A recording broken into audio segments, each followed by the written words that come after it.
She looked down at the sky from the floating castle. Under the cliff, a sea of clouds spread boundlessly, and the distant earth was nowhere to be found.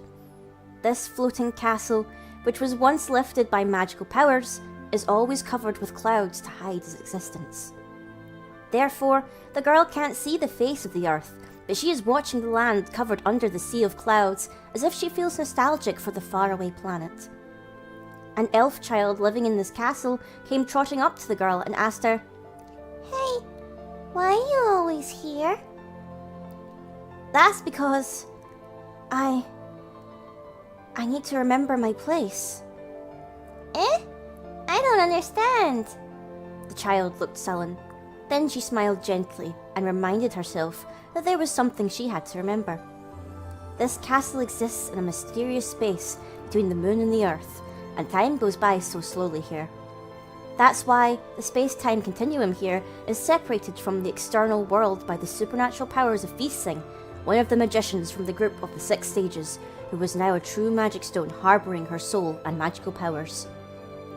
This castle was lifted in the midst of a fight 1,000 years ago, but the residents in this castle feel that it was lifted less than 100 years ago. People called ancients and elves live here.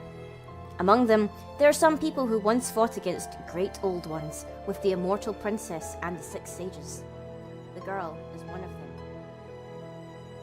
Kaguya had said before going back to the moon, "The seal which the great old ones are being kept under is going to be broken by the Black Predictor and Red Demon.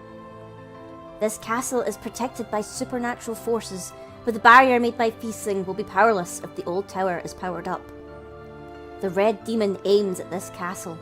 I will go back to the moon briefly to prepare for battle. Please manage to endure until I come back." Listening and remembering her words, the girl smiled happily in spite of the severity of the situation. "Yes, one thing I must remember is that I have to regain the name which was snatched away at that time by that person.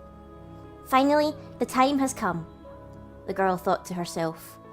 Still, she didn't know who that person was, but that person took over her world by means of telling a lie to that of their own existence, and her world will never come back unless that person is defeated. So, to regain her world... "Hey lady, why the serious face?" "Oh, really? Did I make such a face?" "Yeah, you look unpleasant." "That's because I was just remembering what I used to be. Long ago, I had a house to return to and a story to go back to." She heard the child's voice. "Oh, really?" The child couldn't understand what the girl said, but it was her truth. No matter how old her truth is, she will never forget it. And she never tells a lie. She thought her truth may somehow be connected with that person. At some time or another, the wind started to blow within the castle in an area that was separated from the external world where the wind never blew. Under the cliff, the earth can be seen through a sea of clouds which started to become thin. The girl put on a red hood and she didn't see the earth anymore. "Well, it's dangerous to be here. You'd better go home," she said to the child.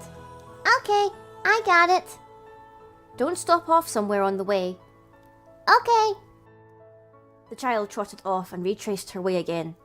She used to stop off somewhere along the road, but now she gazed at the way to go straight.